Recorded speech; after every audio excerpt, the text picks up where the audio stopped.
What I think is happening is we are just starting to learn about a different side of reality. I love the idea that in 200, 300 years, we will have the science that will explain some of this. It's like when we discover that there are colors that humans can't see. We didn't know about that 1,000 years or even, 300 years ago? This is A Joyful Rebellion, the podcast that explores that moment you realize the life and success you worked so hard to create didn't come with all the fulfillment you thought it would. I'm your host, James Walters, and I want you to be the author of your own story. Each week, I connect with people who inspire bold answers to the question, what do I do now to create a life I love? If you're ready to start answering that question for yourself, you're in the right place. So let's start a joyful rebellion.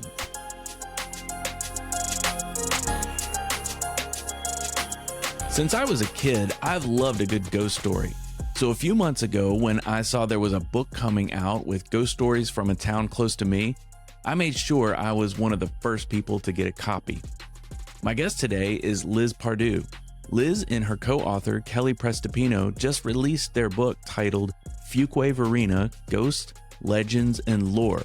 And I wanted to dive into why they make the claim that this little town is the most haunted town in the South. Oh, and if you're scratching your head wondering what a book about ghosts has to do with joyful rebellions, just remember, every time someone identifies a passion outside of their day-to-day life and runs with it, that is its own joyful rebellion. And it's the only way we ended up with this book full of these great stories to captivate us.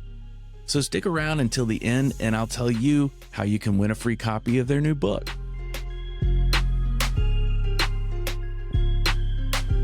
Liz Pardue, thank you for being here on A Joyful Rebellion today. Yeah, thanks for asking me to come on. We're going to have a blast. We are at the Fuquay-Varina Mineral Springs Inn. That's what it's called. And we're in the garden, and you said this is haunted.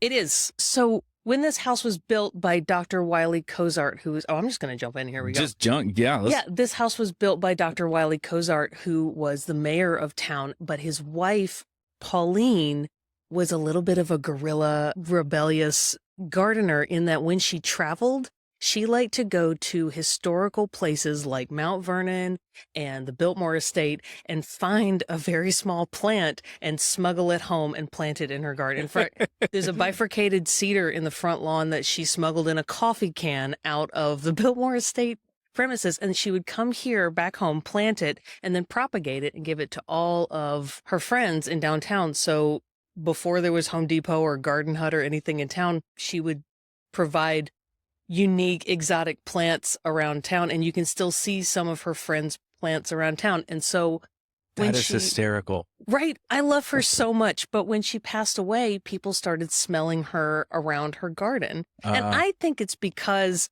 she's grumpy that nobody remembers her. Like, there's even a plaque on the side of this carriage house here that says her husband's name. Oh, yeah. Because he was assassinated while he's in office, which is a completely different horror story. Okay. But all of the memorials to this garden don't have her name on it. And she makes her presence known. We can smell her all the time. It's a very floral, but also kind of powdery scent. And I have been with some of the guests who have stayed above this carriage house and have heard her walking up the stairs. We were all sitting in there. This is a bed and breakfast.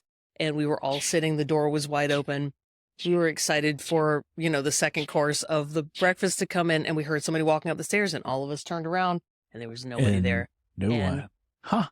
Yeah. And I run the ghost tours in downtown. And last year we have a performer who doesn't believe in ghosts, but she sure does love doing theater and she's great. And she was out here in the garden and she felt somebody walk right up behind her so much she could feel their body warmth and them breathing just behind her. And she turned around thinking it was me messing with her again. I was like, hey, Liz, how's it? And there was nobody there. And at that exact time across the garden from where the other performer was lying in wait for the next crew to come through, she smelled Pauline.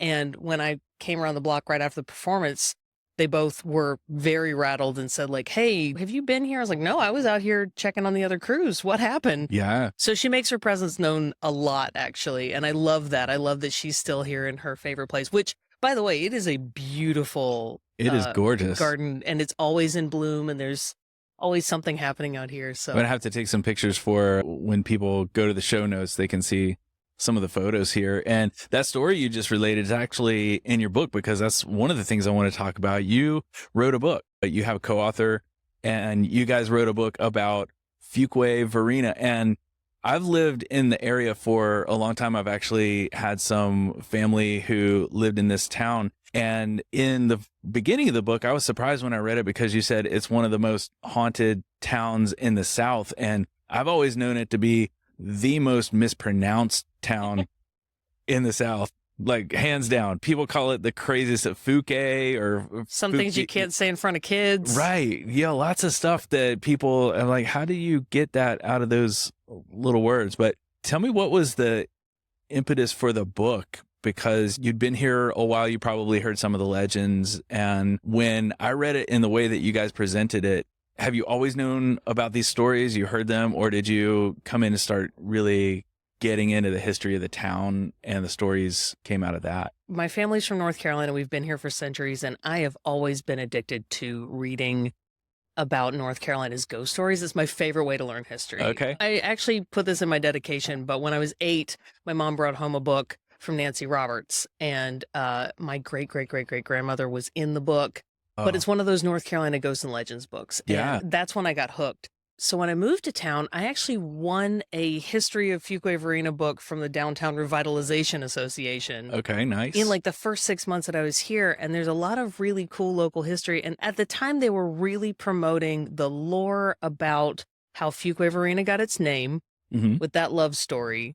And then also, if you just walk down here to the mineral spring, you can see the giant plaque that tells a legend about how the Fuquay boys found the spring and how people believe that it had mystical healing properties. And that's what created Fuquay as a tourist industry town 100+ years ago. Yeah, because it was like a boom town for a little while there, just around the mineral springs, and people thought it had healing properties. Yeah, all of these were hotels that people would be prescribed to come to North Carolina, breathe our rich air with all of the, humidity, and clear their lungs and drink our mineral water. And it's really because North Carolina has the highest lithium content of anywhere in the world, because we have that massive lithium deposit, which is why everybody came down here and felt so great. Feeling good. But that was part of the health movement of a lot of the mineral spring inns across the state. Like Grove Park Inn is most famous, where F. Scott Fitzgerald and his wife came and spent summers, and we were part of the craze. And that's what put us on the map, was people came to the Fuquay Boys farm and started setting up these hotels, and people would come here and claim to be miraculously healed by the springs. Wow. There are pictures that the Historical Society has of people who took the waters, which means just drank from the spring, and cast aside their crutches, or they could miraculously walk, or their skin ailments were healed. And so that's the start of the town, was this miraculous, mystical, and they would also go at moonlight. They had moonlight excursions where they would bathe in the spring at night by the full moon. Wow. And this was over 100 years ago. Yeah, this is right at the turn of the century. Yeah. So it's not like there were street lights. There were not. Right. I mean, it was moonlight. Yeah. Wow. I mean, how random to have a mineral spring in a field, and then it starts drawing a tourist industry. Sure. Yeah. Of course, I have my questions about the people who originally settled here, because there's not a lot of documentation of those. And what are the odds that a couple dudes would have found an original water source on land that's been inhabited for, I don't know, 20, 30,000 years? Right. But sure, we'll let them have the story of the town. Like, okay, this is the reason we're called Fuquay Springs. And the reason we were called Fuquay Springs is because Depot Street right here had a train station put in just for people to come down to the springs. Wow. So Fuquay Springs was the name of the train stop. Okay. So Fuquay and Varina were two separate places. Two separate entities. Yeah. Yes. Until 63. When did it? 1963? Yes. Oh, okay. So that's pretty recent. Relatively speaking, yeah, considering that Varina and her Fuquay husband were married right after the Civil War.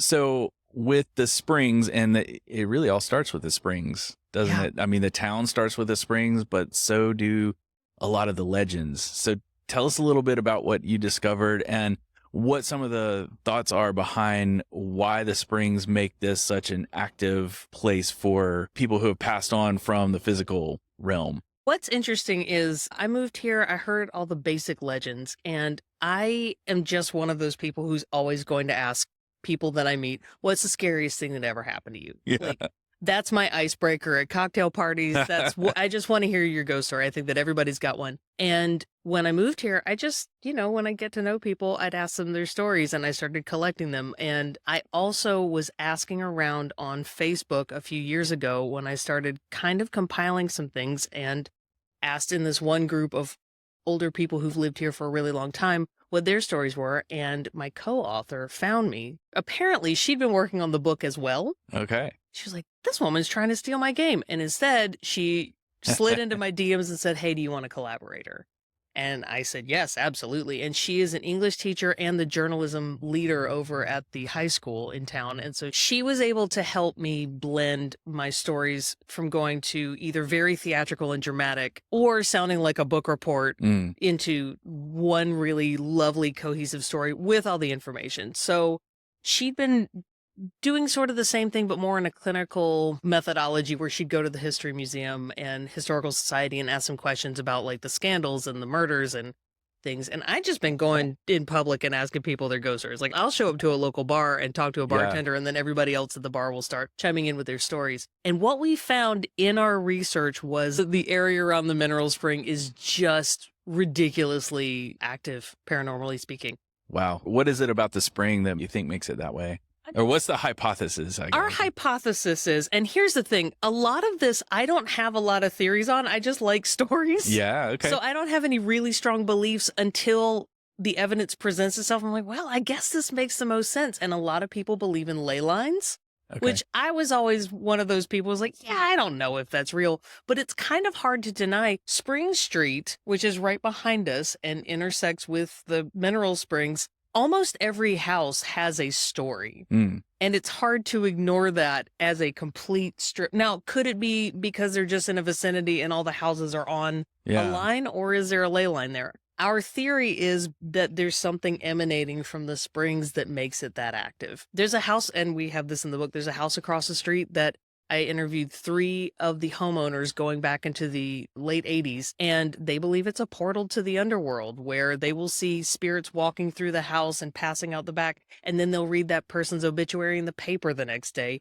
And then some of those spirits, it's why one of the homeowners had to move out. She looked at me and she's like, how would you like to try to fall asleep in Grand Central Station? Yeah, it sounds like a train station. Yeah, and there's some spirits that have gotten kind of stuck there, and I've never heard anything like that. And she has a belief that somebody at some point opened a portal there, which makes sense. If you look at the history of spiritualism in the United States, there was that whole spiritualism craze that happened in the early 1900s where, people were really getting into mediumships and seances and who knows what people had back then, even as party tricks, even as, we're going to have a fun little Tuesday night seance after we take a moonlight excursion 100 yards away in the mineral spring. Yeah. Next thing you know, you've opened up a portal. Next thing you know, you've got everybody in town checking out on their way to the other side. The thing I love the most about, and I've got to just say the way I stumbled on your book, because I was working on a book of my own, totally different subject matter. It was a photo book. And I was looking on Kickstarter thinking, okay, I did a Kickstarter campaign like 10 years ago for more of a memoir book, and it was successful. And I was looking to maybe do the same. So I was looking through, okay, what's going on right now? I just happened to put in our area, like North Carolina, and you guys came up with your book, and I think it had like 2 or 3 weeks left on it. And I was like, oh, that's cool. I'm going to back this. Then it wasn't long, maybe 3 weeks, a month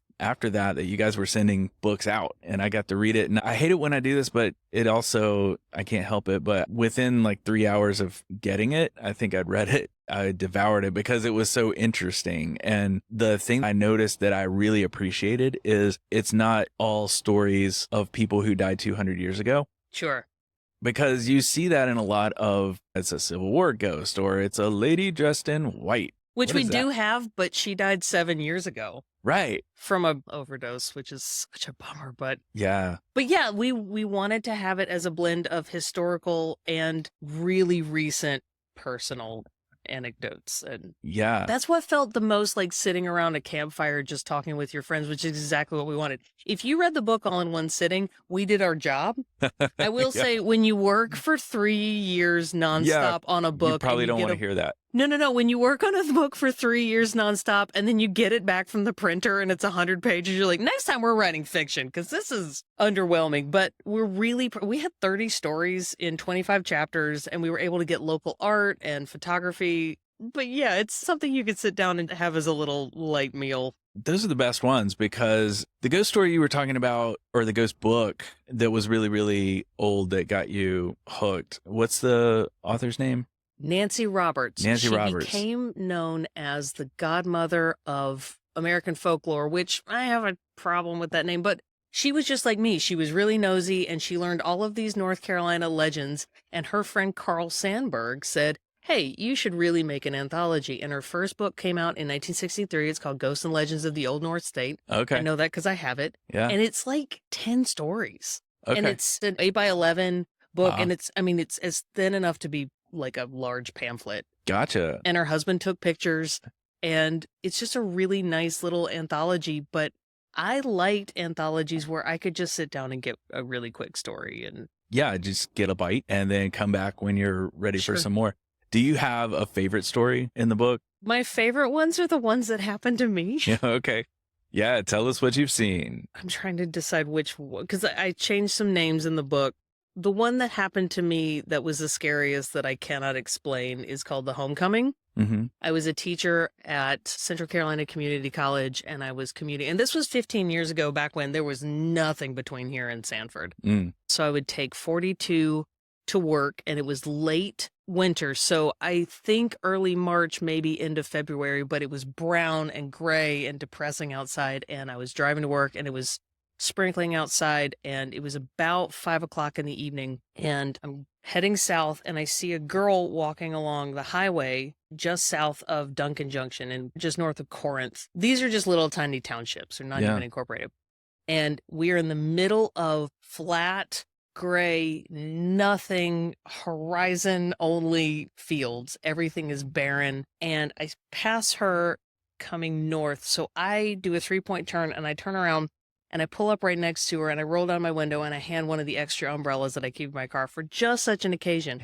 And she is wearing jeans from like the late 90s, kind of those light wash jeans that are a little bit more pale on the front. And she has a puffered duck hunting jacket, and she's got her hair parted straight down the middle and slicked down into a low bun. And it has like dark roots, and you can tell it's a home bleach job, which, that's not a read. I do the same.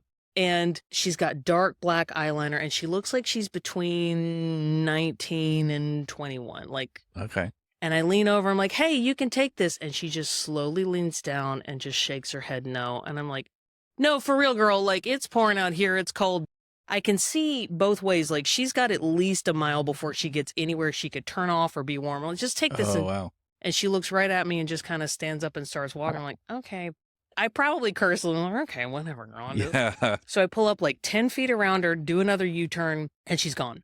And I remember shrieking. And I was driving a Jetta at the time, and I threw it into park, and I leapt out. And again, there was no traffic out there back then. I look around, and I'm in the rain, and she is gone. And there's nowhere that she could have been. Nothing but flat fields all around. Yeah, there's not a ditch. I know she was in a camo jacket, but I'm standing up. I go to the edges of the road. She's gone. And I just get in my car and go on to work. And then I teach night classes like nothing happened. Oh. And on my way back through later that night, I stopped off to fill up on gas just before you get to Fuquay. And it's 9:30 at night after my class. And I sort of mention to the person at the till, hey, by the way, this happened to me a few hours ago. Has this happened? And they kind of smile and nod, and they're like, yeah. About 10 years ago, some kids were out partying in a field one night, and a girl got in a truck with her boyfriend. They were down at the end of a red clay drive. They'd both been drinking. He drove back up the road, and then when he hit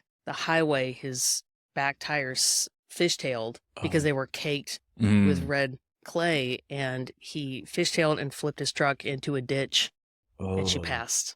And it's unlike a normal hitchhiker story in that she wasn't asking for anything. And I said, okay, thank you. And then I got in my car and drove home as quickly as I could. Yeah. Because I'm a wuss. I love a ghost story. I don't need to have my own. when you saw her, there was nothing other than her after the fact maybe seemed a little out of time and place. Well, in the South, we're used to being a few years behind the times. So what she was wearing never tracked to me that she would be like, we're out in the country, we're in the South. There's plenty of people that are wearing things that are 5-10 years out of style. Sure. And she was as solid and as real as you and me. Like, Yeah, I that could was see my her next freckles. I could see that she had gray eyes. There was nothing to make me afraid. If anything, I was kind of grumpy at her. I was like, girl, don't be proud. Like, we are both getting rained on. Yeah. Yeah, it was nuts. But no real expression, just shook her head and no kept real going. expression. She did stop and look at me and acknowledge that I was there, but she did not speak and she didn't touch the car. And Yeah. Wow. yeah, That's got to be creepy. It was terrifying. And again, kudos because it's not a Civil War soldier from Right. the Battle of whatever, right? Oh, man. But I mean, it really happened. So that means, if ghosts are real, they're around. They can be around. And I just kind of wonder, what is that all about? And why do we get so darn fascinated about it in October? What's wrong with May or April? Right. Well, it's the All Hallows Eve part of things, of the idea that the veil is thin. And it goes back to All Souls Day, where the veil is thin so you can visit those people on November 1st. Okay. And so Hallows Eve was a way to scare off the evil spirits from bothering you so that you could make way to visit your loved ones. That's why it's called. Oh, yeah. So that's why it's called All Hallows Day. It means All Saints Day. Okay. And All Hallows Eve, or Halloween, was the night before. When you want to scare off bad ones. Right. That's why we carved hideous figures into lanterns. And if you didn't have a lantern, you'd make it into a gourd. You use what you had to scare off the evil spirits. It's why I don't want to get on a whole tirade, but it's why I don't understand the people that get so angry at Halloween, is because it was actually a reverent, faith-based activity, was to welcome the spirits of those you loved and to honor those that had passed. Right. I think the Mexican culture really is the only one near us that holds that part of it sacred still. But Halloween was just a way to, you wanted to dress yourself up as an evil spirit to scare off other evil spirits. So they're like, oh, okay, this house has already got them. We don't need to go after them. That makes sense. Okay. Yeah. So then it sort of became, I guess, looked at unfavorably by the church. Yes. At some point. At some point, they got the whole storyline twisted and thought it was a satanic thing, which, of course, it's not. And yeah. But I can't think of, Christmas a little bit, but there's just really no other holiday. It's not even official holiday, but there's no other season that inspires more imagination, I think, than Halloween. Yeah, just people's fascination with it. Because there's so much mystery about the beyond and what else is out there. And it's not just ghosts. It's also like, what's a devil? Like, what's a demon? And what's a witch? And what are all these things that we're taught to be afraid of or are afraid of? Like, I'm afraid of ghosts. I've seen a few. I don't want to. They terrify me. Yeah. What have you seen around here, like around downtown? Have you seen anything that you could say, okay, I definitely had that experience? That's not a shadow that. So this isn't in the book, but I had a friend who's much older. She was born the same year that Disney's Snow White came out. So whatever year that is. Oh, wow. Okay. That's how I remember her birthday. She was born in early October, whatever year Snow White came out. And she was living in the homes for the elderly. She was wheelchair bound. And so I would go over and do her laundry and catch up with her every week. And one day I was over there and she asked me if I would help her dig around for some papers in her safe, which was underneath her bed. So I'm in her bedroom and I'm doing all this work and she's in her chair, but she's directing me. And I get up and I go out to the kitchen in her apartment to get some water. And there's a man standing there. I can see him just out of, not even out of my periphery. Like, I'm looking maybe 10 feet to his right. And then I look over and he's gone. And it felt like somebody had thrown a bucket of ice water inside of my body out to my limbs. Like when they say your blood went cold, my blood I felt like an explosion of ice water in my veins. I remember him clearly, gray hair, big 70s glasses with the double bridge. He's got a white button down with short sleeves and he's wearing suspenders, khaki pants, and saw him as clear as day. And then he was gone. And I struggled for the next week because I thought, okay, I don't know if I should say anything. If this is a woman that doesn't believe, I don't want to get her angry at me. Sometimes people get angry. Yeah. And if there is somebody here and she's a woman in a wheelchair and she's very elderly, I don't want to scare her. And she was a really, really good friend of mine. And I sat on this for a week. And then the next time I went back and saw her, I was like, Jan, I'm so sorry. I have to tell you this thing. And I just started chatting. She's like, honey, what is it? And I told her what I saw. And she just smiled her big. She said, oh, yeah, that's my Bill. My nurse sees him, too. Oh, He's around here all the time. I never feel alone. how about that? And it was just right up here. And she was like, it's funny. He never believed in ghosts. I'm like, I'm so sorry. You're telling me this man never believed in ghosts and now he is one? That's hilarious. Oh, wow. So did she ever see him or just her nurse? She felt him a lot. Okay. She said she could feel him like passing her by or when he was close to her. Yeah. How about that? But she said, yeah, my nurse has seen him for years. So I wonder what's different between someone who might not be able to see something like that and someone who can experience it in other ways. So like the sense of sight isn't working for them, but maybe that intuition Oh, yeah. is, I don't know. I've Isn't that never thought interesting? about it. I never, ever, ever saw anything or experienced anything supernatural until I became a mom. Oh, And when I had some when I had some mediums, a group of mediums come and explore this neighborhood to do research for the book, because they'd already done some work in the area removing entities from a house okay. nearby. And I called them and I said, I'd love to hear, your stories, and I'd love for you to come check out these properties. And when they came, they looked at me and they said, well, you have the site because of her. And then they pointed to my daughter. Yeah. And I was just crazy. I'd never verbalized, like, yeah, I never had an experience until I had a kid. And I don't know how that's possible. Yeah. There's a lot of things that happen that I don't know. Yeah. I It's don't- hard to explain. And I don't have a theory, and I don't. Yeah, but it makes you wonder and it makes life interesting for sure. Absolutely. Oh, I want to talk about it forever. Yeah. Have you ever had anything happen? The reason I ask that is because I feel like I'm one of those people who are colorblind. And you know how some people can't see blue or green? Mm-hmm. I've gone looking, but nothing's looking for me back. The Battleship, for example, Mhm. down in Wilmington, I've spent the night on that from 7 p.m. to 7 a.m. several times. And Interesting. I sat right there with a group of people who were like, oh, yeah, I totally had experiences. And I was like, I haven't. And I feel like I could go somewhere and other people around me would see things that I just don't see. So I don't know if I'm oblivious. I don't know if that's a good thing. Have you tried giving birth? Nah, That's what worked for me. my ovaries aren't working. That's fair. Very well. No. So I wonder, are there more female mediums than 1,000,000%. Yeah, 1,000,000% there are. that kind of makes sense. Which is really strange. And also gay men. Interesting. Yeah. So maybe they're in touch with a different, Maybe just there's a some different sort of, energy. or there's some. I also like to back things up with science when I can. And I wonder if there's something chemical that awakens a different type of insight. Yeah.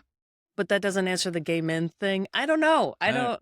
Or just brains are wired differently. Right. I love the idea that in 200, 300 years, we will have the science that will explain some of this. Hopefully. Like, that's what I think is happening, is we are just starting to learn about a different side of reality. Yeah. It's like when we discover that there are colors that humans can't see. Right. Like infrared light. Absolutely. We didn't know about that 1,000 years or even, 300 years ago? That's a really good point, because I've seen where a lot of people say, oh, yeah, dogs and cats, they can see spirits and we can't, or really young children. 1,000,000%. But like snakes can see infrared light, so they can see heat because they have to track little critters and they have to do it in the dark a lot of It's times. like how bats can hear sonar. Yeah. So there's just a whole lot of sensory stuff that we don't get the ability to do, but we can think really fancy. But Right. our senses aren't that awesome. I guess they're good enough. They got us to survive, but Sure. there are a lot of things that we cannot experience that are not difficult for other animals to experience. Right. And I also have learned through my research that there's different modes of existing in the world where your brain is on different frequencies. Let me give you an example. I was working at a bakery here, and a woman that was working there identified herself as a medium, and she said, I'd like to do a reading on you. Now, I also want people to understand I'm a skeptic. Yeah. I see that there's a lot of charlatans out there. I see that there are a lot of people preying on vulnerable people. And so I'm very skeptical. And I said, okay, I can't give you money. She's like, I'm not interested in money. So I just went and hung out at her place. And the first thing she said to me was, there's a woman here who is very, very loud and very much wants me to tell you that she saw you as a daughter of hers, and she wasn't a perfect mother to her own daughters, but she wanted to be a good mom to you. And I see her, and she's indigenous, but she has blonde hair, and you didn't know her as a party girl, but she was a party girl when she was younger. And I was like, the only person you could be talking about is I was in AA 20 years ago, and is my AA sponsor, Daisy. She was a hippie. She's indigenous, but she's got bleach blonde hair, but she's still alive. Oh. And the medium said to me, and again, this is a woman I'd met like twice at this point. She said, well, I've heard that sometimes people who have dementia are able to communicate with mediums. Oh. And you know where this story is going. I thought about it for a month, and I reached out to Daisy, and I couldn't get through to her. Daisy's 80 at this point, and I couldn't get through to her. So I reached out to her daughter, who's about my age. And the first thing out of her daughter's mouth is, I don't know if you heard about Mom, but she's been suffering from dementia for the last few years. Whoa.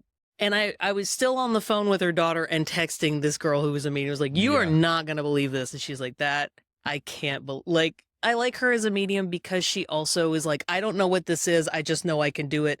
And every time she tells a thing that's happening, she doubts it until there's a confirmation, and it's confirmed every time. I've seen her do it like 5 or 6 times with different people and it's interesting. She's always spot on. Oh, but that's what I mean. Like Daisy's still very much alive, and her brain is in a different frequency or a realm that I don't think we understand yet. How was she able to send me a message through? Yeah. How is she able to appear there to that person? Yeah. How did that? And I think, I can't wait for there to be science that can help understand what we're looking at and what that is.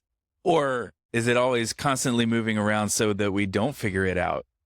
Ooh. Are we supposed to figure it out? Like Bigfoot is an interdimensional being. Right. So he just slides into another reality. As soon as people get close. If you found out, would it be as fun? Would it be as special? That's a really good point, because a lot of this is how much fun it is. Right. Like, I realize that when I was a kid and I would read ghost stories, actually not even when I was a kid, right now, I will read people's personal ghost stories until I'm so scared I can't get to sleep with the lights off or at all. And I realized that is my adrenaline seeking. Like, that was me microdosing adrenaline as a small child. Yeah. Because it was fun. It's a way to alter your mind and your reality into a panic state without having to go anywhere or do anything. Yeah. And it's a thrill. And you're right. If we can explain it, it was like, oh, that's just granddad's residue. It's not actually him.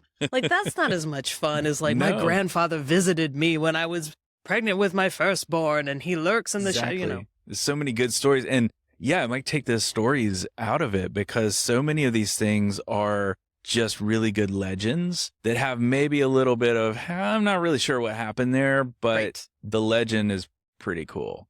Yeah, like the story of a magical healing mineral spring. The truth is, they were just get away from their northern cities where it's freezing. They got to come down to this area that's basically 2 inches away from being a rainforest. Yeah. And they got to drink fresh water and breathe fresh air. That's it. Oh, and they were getting trace amounts of an antidepressant. Yeah. That's not nearly as cool as it's a magical, mystical mineral spring that they have to bathe in by the moonlight. Right. And I think that things are real if you believe in them. So 1,000,000%. Yeah. If you believe in something, it's real to you. Absolutely. Absolutely. And it doesn't matter what. The same with carrying a talisman. If that talisman, it doesn't actually matter what it is. If you have your faith in it, that's what gives it its power. Yeah. Yes, I know I ripped that off from Practical Magic, but I've also seen it be true. Right. Well, it's like if you've ever been to a recovery space and people are told to pick the higher power of their choosing, and they can put their faith in a teddy bear and call it a higher power, it has as much power as any other religious text or symbol or whatever. It only has the power you give it. Absolutely. Yeah, there's a lot of power in that I think it takes a little while, a little living to come to that understanding. Yes. before you realize that things only have the power you give them most of the time. But I think we're finding that out in real time, actually, in our world right now. So. Yeah, including stories, like including narratives. And this could be a whole side episode, but whatever story we are feeding that makes it more real. Whether, it's doom and gloom or whether it's all sunshine and rainbows. Right. So. And I've seen it happen a lot with political movements and the news where they give a story and people latch onto it, and them latching onto it is what fuels it. And that's dangerous because we don't know if it's true. Half the time. It could have started off as a shadow puppet theater, and then suddenly it's this real thing, safely. Is kind of parallel to why people love to get scared so much, because we're not running for our lives on a daily basis like we used to some years ago. So now we've got to get that adrenaline up somehow. So let's watch a scary movie. Well, and as I'm somebody with anxiety, 100 years ago, my anxiety would have really been helpful because it's my hyper awareness. It's my ability to react immediately when there's an emergency. I do great in high stress situations. I'm clear thinking. I'm level headed. I know exactly how to be task oriented in those situations, but that's not day-to-day life anymore. So my anxiety has nowhere to go, which is why ghost stories and true crime stories are something that my brain seeks out, because it gives my anxiety a place to go. Now I don't need to be afraid of all these normal problems. Now I can, be worried about the next Ted Bundy. You've got an outlet. Right. Or, what if my house has a demonic entity in it? Okay, that's a ridiculous issue that I don't actually have to solve. Yeah. But it gives my brain... it gives my little chattery anxiety a Rubik's Cube to sit around and toy with so I can go about my day. That's so fun. For people who are listening, they're like, oh, I've got to get a copy of this book, because all of the stories in here are based in and around Fuquay-Varina. Yes. And that's the cool part about it, because it's never had a book like this before written about it. To be fair, and a thing I'm really proud of, there's a story in here that is part of American lexicon. The Miller's Wife, or the Miller's Witch is what we put in the book. Okay. That originally was published in the Library of Congress in 1930 something. Oh no, I should know my facts. It was part of the Slave Narrative Project, which was part of the New Deal. Okay. Where it was during the Writers Project, where thousands of Americans told their stories to writers. And a subsect of that project was the Slave Narrative Project, where writers like Zora Neale Hurston and Langston Hughes came to the South and interviewed 2,300 formerly enslaved people and got their stories and recorded them. And one of those stories came from the north end of Fuquay, southern Wake County. And it's a story about the miller who gets married to a woman. Everybody in town believes that she's a witch. Everybody's crops start dying. They start seeing this big cat around town, lurking in the shadows. And then in the story that you read these days, it's a boarder that comes to the mill, but really it was an escaped slave, and he sought shelter in the mill. And in the middle of the night, black cat comes in, he chops off the paw. The next morning they go to the wife's bed. Surprise, her hand has been cut off. She's bled all over the sheets. Yeah. And that story originated here. And that's one of the things that I think is so cool about this area, is that we are so dense with lore that people know that they don't even realize that they know. No, that's fun. God, I'm such a nerd about stuff like this. I could chatter about it all day. It excites me so much. No, I really appreciate you sharing with us. Now, if someone wants to get the book, what's the easiest way or best way for them to get the book and get a copy for themselves? Right now, we are on a wait list at Wake County Public Libraries. All right. Because I was going to say celebratory, hey, we're in the library, but no, we're not. I've been waitlisted for my own book. So you can go on Amazon and get on Amazon. You can also find us at any of our ghost tours, and I'm doing speaking engagements. Next few months, I have some speaking engagements. I'll be selling them there. Nice. And apart from getting the book, do you have a website that talks about all of those other things you're doing? Yeah, we're at fvghost.com. All right. We are Fuquay Ghosts on Instagram and FV Ghosts on Facebook, because, why would we make it easy on everybody? I know how that works, and we'll have all of that in the show notes. I really appreciate it. Yeah. Well, thank you so much for spending some time and giving us some spooky tales for spooky season. Thanks. I'm really excited to be part of this. Thanks for joining me today and sticking around all the way till the end. I'm giving away a copy of Liz and Kelly's book to one lucky listener on November 7th. That's next week. To enter, just go to A Joyful Rebellion's Instagram or Facebook pages and leave a comment on any post before November 7th. I'll be announcing the winner on next week's show. I hope you enjoyed today's episode, and we'll look forward to meeting back here next week.